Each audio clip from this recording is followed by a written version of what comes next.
Don't let what you can't do keep you from doing what you're supposed to. You gotta keep pushing. You said you gotta keep pushing. Don't let what you can't do keep you from doing what you're supposed to. You gotta keep pushing. You said you gotta keep pushing. How are you guys doing today? Hold on, come on, I need some energy. How are you guys doing today? Y'all doing good? Come on, how y'all doing today? All right. So again, my name is Cliff Bunville, and I don't want to bore you with no history about me. I just want to get right into it because I feel like I have some information that, if applied, may be able to help you. So, who in here last year ended the school year off with A's, B's, and C's? Let me see a show of hands. A's, B's, and C's, okay. All right, put your hands down. Now, who in here ended off last year with A's and B's? Let me see a show of hands. Okay, put your hands down. Now, who in here ended last year with straight A's? Let me see your hands. Straight A's, where are they at? All right, give yourself a round of applause. Excellent. All right, now, pay attention, because that round of applause will be your greatest reward. Your greatest reward if you do not learn how to apply the lessons you learned through your experience here. Now, if all you want to do is to hear people clap for you in life, you can tune me out, because I won't be able to help you. If all you want is to hear somebody clap for you, do that on your own by doing silly stuff. Your friends will clap for you and cheer you on. But if you want something more out of life, if you want to take your life to the next level, then I suggest you pay attention. The lesson of a dot: diligence, obedience, and a team player attitude. Diligence, obedience, and a team player attitude. And you might be thinking, okay, what's so good about these three principles? There's nothing, it's nothing new. There's nothing extravagant about it. But what I've realized is that these three simple principles has helped me take my life to another level. And many people know certain things, but fail to apply what they know.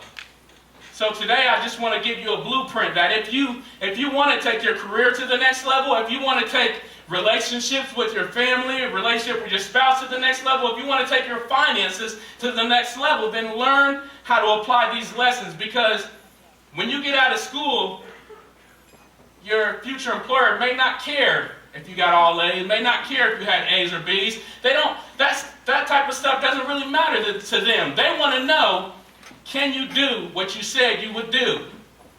They want to know, will you be diligent in the completion of certain tasks? They want to know, do you have the ability to follow instructions? Can you be obedient? Do you have the ability to develop a team player attitude, because you're going to be working with fellow co-workers, with customers? If you're running your own company, you'll have employees, but you'll always be working with someone. So if you can't work well with others, then it doesn't matter. You won't succeed. And a lot of times people are under the impression that if I get a degree, I'm in there. I got it, I got my ticket. But that's not where it ends, because there's many people that have degrees but can't find jobs. There's many people that have degrees that end up doing something that they didn't go to school for because they couldn't find a job. Why is that? They might have had the knowledge, but it's those little things: being diligent, being persistent, learning how to follow simple instructions, and learning how to work well with others. So, number one, let's start with diligence. Diligence is careful and persistent work. Careful and persistent work. What does that mean? Careful work and persistent work. There's two parts to it. So first, let's deal with careful work. And when you talk about careful work, that means that's work with a purpose. That means that you planned it. There's some planning that goes involved. You didn't just wake up and do it, but there's a certain plan that took place. If you look at any championship team, any sports team, They don't go out and just play and just say, we're just going to go out there and have a good time. No. They have a certain play. They have plans that they develop. They have plans that they develop over time that working those plans will help them to excel to where they want to go. They don't just wing it. They don't just go out there and say, have a good time and try to win a championship. But yet many of us in life are just winging it. We're just going through life winging it without a plan and expecting to get better results and wondering why we're getting what we're getting. We're winging it. We're not planning. And so I found out that if you take the time to plan, that's the first part of diligence. It's careful work. We have to plan, because if we fail to plan, the old saying is, we'll plan to fail. So the thing is that we have to come up with a vision. What vision do you have for your life? Where do you see your life in the next 5 years, 10 years, 15 years? Where do you see your life?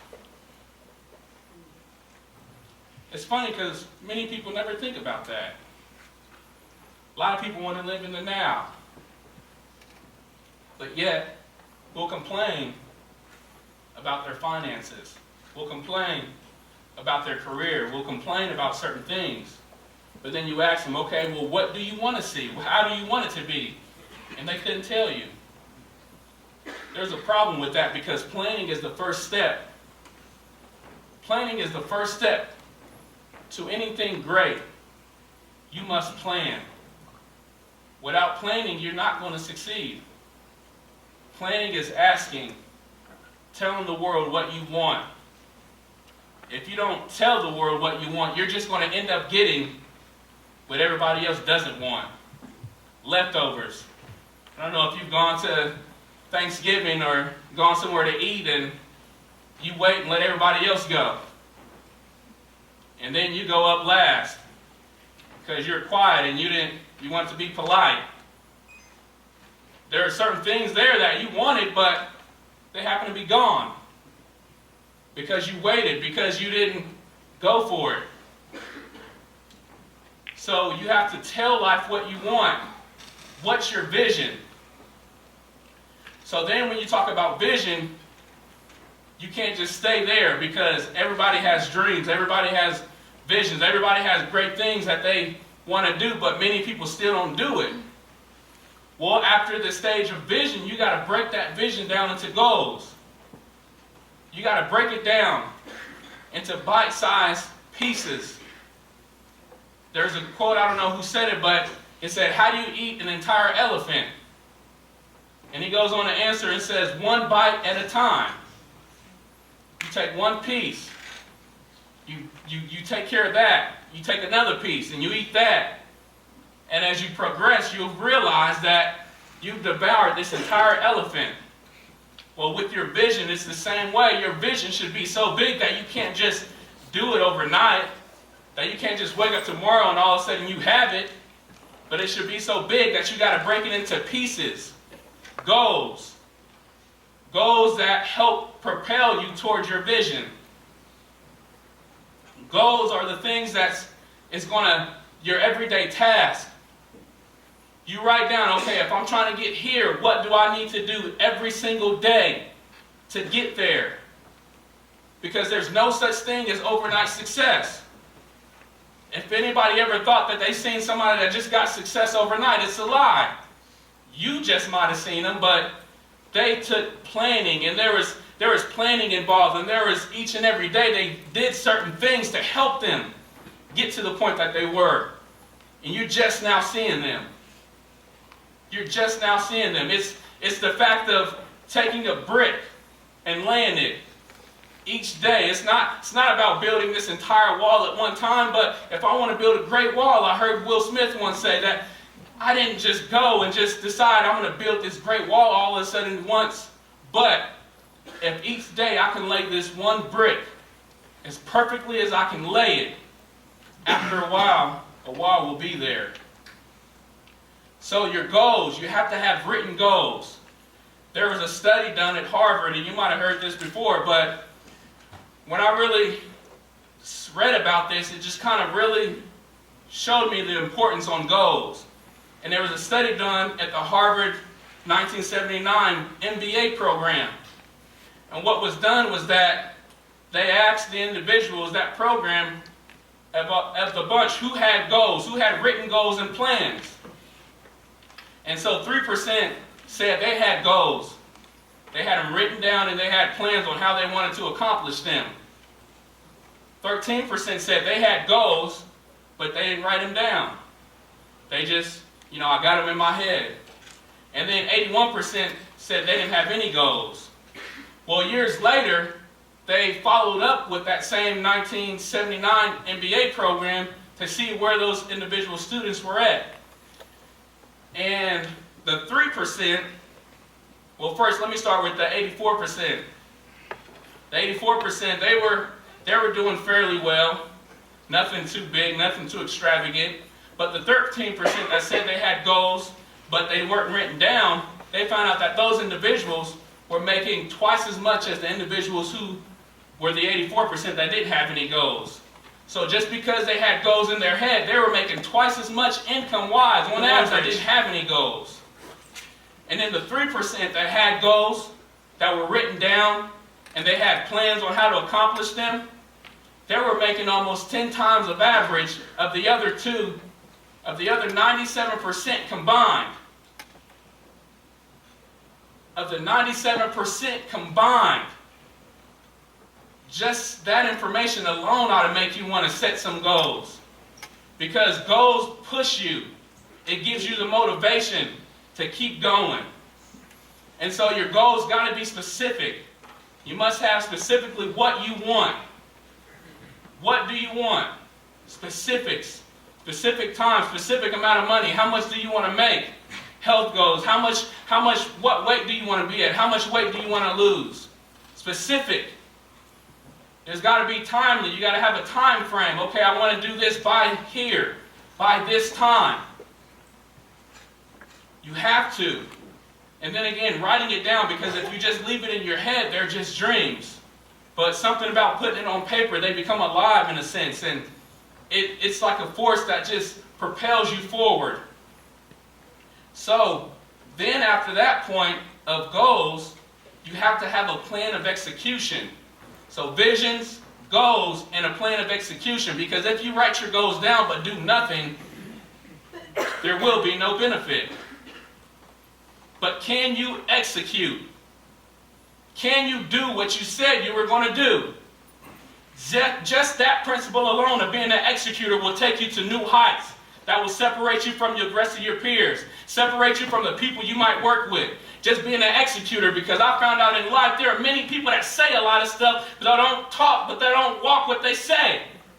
They talk a lot. They talk a lot. Let's just be honest. How many times have you told somebody you're going to do something and then ended up not doing it? Many of us can think think of a time when we said we would do something but didn't do it. As people, that's our nature. We tend to make promises we can't keep at times. We tend to say things and not really knowing that we won't really be committed. But that's why employers are looking for people that are committed.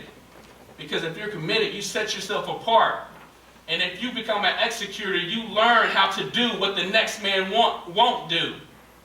Because at the end of the day, all you have to do, success, all it is just doing what the unsuccessful person won't do. Just be an executor. Unsuccessful people have dreams, they have goals, they have visions, they talk a lot, but the main thing that separates them is they just talk. So all you got to learn how to do is just do. Just like the Nike campaign, just do it. If you just do it, a step each and every day, you'll see your life go to a whole nother level. So become an executor. And so now that brings us to the second point of this diligence. We talked about the careful work, but now let's talk about persistent work. Persistence. Persistence. The ability to keep going. The ability to keep going and moving forward. Not just on the good days, but on the bad days. Because there's going to be times where it's hard. There's going to be times where you want to give up. There's going to be times where you can't keep going. It feels like it, but if you just learn how to move beyond that point, when you want to quit, if you learn not to quit, usually when you get past that point, you'll experience some type of reward. Usually that's a sign that you're close. When you want to give up is a sign that you're close to walking through a door that you've been waiting on for a long time, and you've put in all this blood, all this sweat, all these tears, all this work, and then you want to quit right when you're on the verge of getting there, of getting what you've been working so hard for. Don't quit, persist. Because when you have your goals, when you have your vision, when you become an executor and do the things that are necessary, there are going to be days when it seems like that it's not paying off and you don't see nothing from it. There's going to be days when you feel like that you're just moseying along and nothing's coming from all your hard work, and the question is going to come to your mind, why shall I keep going? The reason you should keep going is because if you persist, you're going to get the things that the people that quit won't get. You're going to get the things that the people quit won't get. And so you have to understand that there's this thing about rejection, and people are afraid of rejection. People are afraid of failure, and that's one of the reasons why a lot of times people don't persist or quit, because they might get rejected one time and say, oh, I can't do it. But you're looking at rejection in the wrong way. Because rejection is not really rejection, but rejection is direction, and rejection equals growth. So if you're rejected, that doesn't mean that you shouldn't do it, but it may just means that you need to go a different direction. If I'm walking down the hallway and there's a locked door, that doesn't mean that I shouldn't be there, but maybe there's a different door that I need to go in. Rejection is not rejection, it's just direction. And then not only that, but it's growth, which means that sometimes there are lessons that I need to learn within those rejections. There are lessons that I need to learn, and if I learn those, it will help me grow. I think it was Thomas Edison, the one who created the light bulb, and there was times where he said, I think he took him 10,000 tries. 10,000 tries. Many people say he failed 10,000 times, but he'll say, no, I didn't fail 10,000 times. I figured out 10,000 ways that it didn't work. After each failure, after each rejection, he grew. He learned what didn't work, what will work. Some of this, what I tried, it might have not have benefited, but some of it did. So let me drop the stuff that didn't work and keep what did work, and keep moving forward. But if you quit, you will never see it. So we have to persist. And then the last point of diligence, focus is key. What are you focusing on? Are you focusing on your visions? Are you focusing on your goals? Or are you focusing on your rejections? Are you focusing on all the times that you hear no? All the times that somebody tells you no, not right now? Or are you staying focused on your goals and vision? I was researching, and I read that when you're riding a motorcycle, when you're taking the turns, you don't want to look just in any direction, but you want to look where you want to go. Because usually if you're looking where you want to go, that's where you're going to head. Pretty much they say wherever you look, that's where you end up going. So they say don't look at where you don't want to go, because if you're looking at the curb, a lot of times you'll end up hitting the curb. But it's something about where we put our focus. Our lives tend to go, our lives tend to drift, where we focus in at. What are you focusing on? Are you focusing on those past mistakes, past failures? Are you looking towards the future, your vision, your goals? See, everybody has mistakes. Everybody makes mistakes. Nobody was perfect. But the thing of it is, we don't focus on our problems and the things that we didn't do well. We continue to look at our vision, to continue to look at our goals. Oprah Winfrey, they told her at one point that she was unfit for TV and got fired. Oprah, the lady that owns her own network, one of the greatest talk show hosts ever, was fired? Said she was unfit for TV? But she didn't let that hinder her. She didn't let her past failures hinder her, but she propelled forward. and show them, you might have thought I was unfit for TV, but now I have my own network. Amazing, because she didn't allow those failures to stop her. She didn't focus on her rejection. She focused on her goals. Another one, Walt Disney was fired at one point. Said that he lacked creativity and imagination. Walt Disney was fired because they said he lacked imagination and creativity. What if he just stopped? What if he took that rejection and said, oh, I can't do it now? What would life be like? What would it be like? So we have to stay diligent in what we do. Careful and persistent work. So now the next point is, let's talk about obedience. Obedience, the ability to follow instructions. The ability to follow instructions. You guys remember the game? Anybody ever play the game Simon Says? Yeah? Y'all remember the game Simon Says? Okay, let's practice one time. Simon Says, put your right hand up. Simon Says, put your left hand up. Put both hands down. Okay, some of y'all put them, some of y'all are out. Yeah. Okay, so y'all know the game. Simon Says, put both hands down.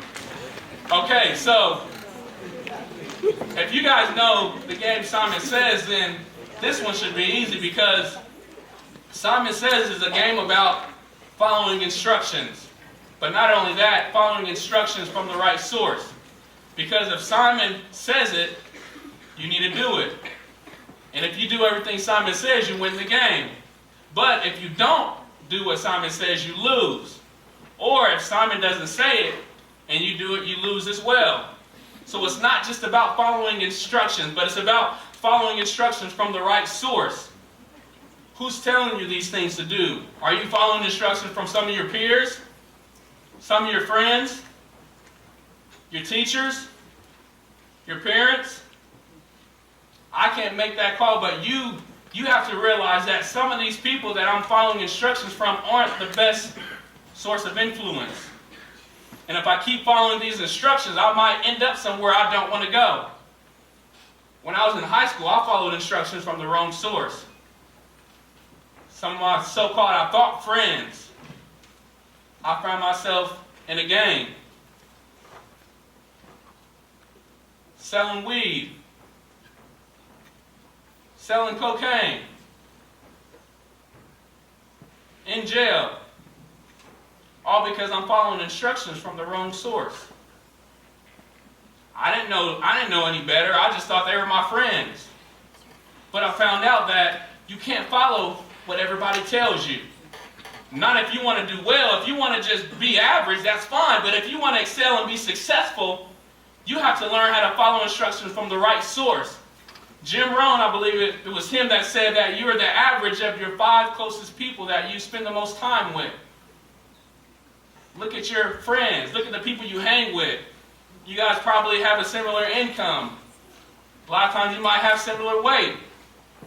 Just the people you hang around, you end up becoming like them. The old saying, birds of a feather flock together. A lot of times they don't start out that way, but it's because of being around certain individuals. You'll begin talking like your friends. You'll begin acting like your friends. Just because you've been hanging with them. Yeah, I know some people can attest. A lot of times you tend to pick up the habits of your friends. So watch your circle of influence. Watch the people you hang with. And then you must seek out mentors. Seek out individuals who do well what you want to do. Mentors, your teachers, certain individuals that can help you get to where you want to go. See, I was working I think I was 14 when I began working at McDonald's in high school, and I didn't, I'm just flipping burgers. I didn't think nothing of it, and I continued on, and again, I told you in high school I got in some trouble, so when I got out of jail, there wasn't a lot of opportunities for me. So I just went back to what I knew. Okay, let me get a job. But then there was a lady, one of our trainers, who trained pretty much all the managers within our company. She sat down and began to talk to me and asked me what did I really want in life. And at that point, she became one of my closest friends, still to this day. A mentor of mine. I'll call her not just on work-related things, but financial things. I mean, she's winning in a lot of areas in life. And so I began to talk with her. And I found out that some of the success she had, I could do. I could replicate that. And so I applied some of the things she taught me. It has got me where I am today. You know, it's funny because a lot of people don't realize, they say, oh, you're just a general manager right now, and this is just the start. But some of the things that I've been able to experience in life have been because I've applied these principles, and because I've learned how to follow instructions.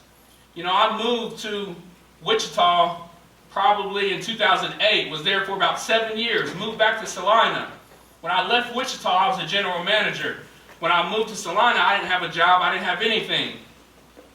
Well, I got hired on as an assistant manager. The funny thing is that when I was in Wichita, there were many GMs that were saying that we haven't had a raise in 2 years, 3 years, 5 years. Or if we do get a raise, it's small. But there were some that hadn't had a raise in 5 years. But yet, because I've learned how to apply diligence and be persistent and learn how to follow instructions and learn how to develop a team player attitude, when August came around, I got promoted in Salina back to general manager. But the thing of it was once August hit, that was 12 months. And within 12 months, I had acquired 4 raises. 4 increases within 12 months. Most general managers didn't have one within 2-3 years.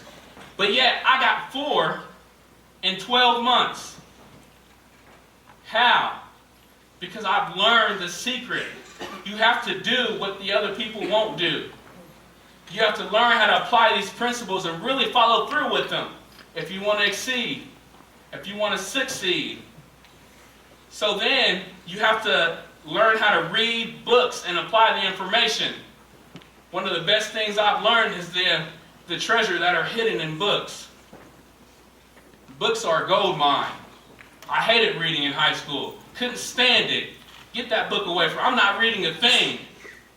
But yet, when I started to study successful people, I found out that majority of them read books.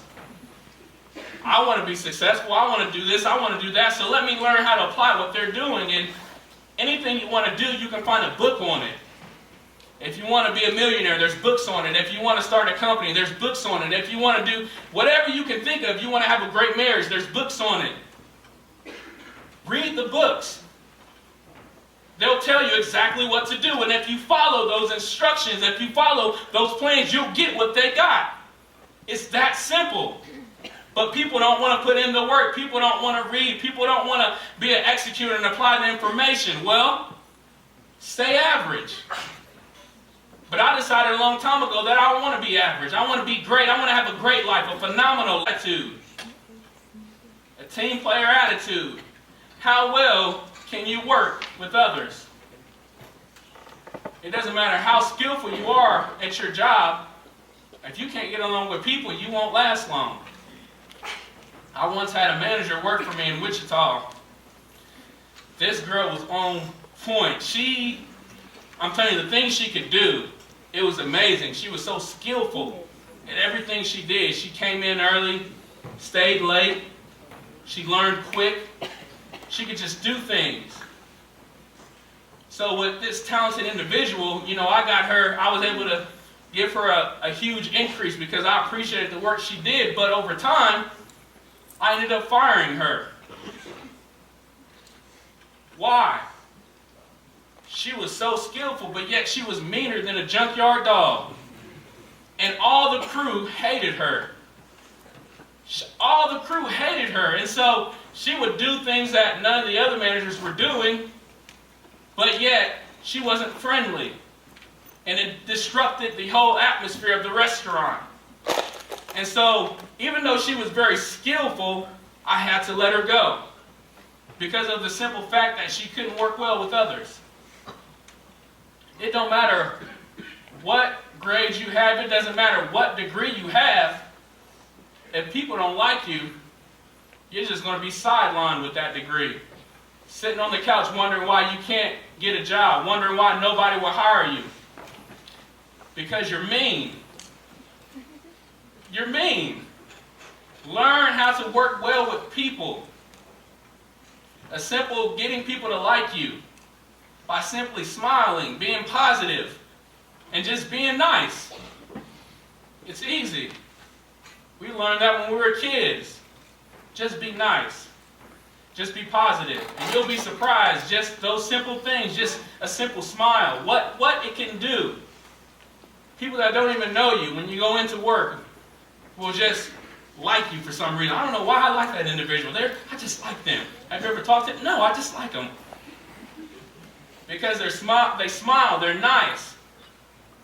They're positive. Nobody likes negative people that's just a downer and just the end of the world every single day. Nobody likes that. One of the, at my store in Salina, the reason why I'm where I'm at right now is because they let he was my boss probably for about a month, but they let him go simply because they said when he comes in, he brings a dark cloud with him every single day. So when I came in, after the first week, they saw just the difference with me working there, how the crew reacted. And because of that, they let him go. Learn how to work well with others. And then you got to learn how to get people to respect you. And by getting people to respect you, you have to learn how to develop character and not reputation. I heard this from one of my mentors, a guy that I look up to, Eric Thomas. He talks about just we have to stop worrying so much on reputation and build character, because reputation can change. Your reputation changes depending on who's talking to you. One person might see you as this, but somebody else might see you as that. Your reputation can change. Or if you make a mistake, then all of a sudden people used to think you were trustworthy, but now your reputation, because you messed up on one thing, now your reputation, oh, he's a liar, she's a liar. She's dishonest. Reputation changes, but your character, that stays the same. Your character is who you really are.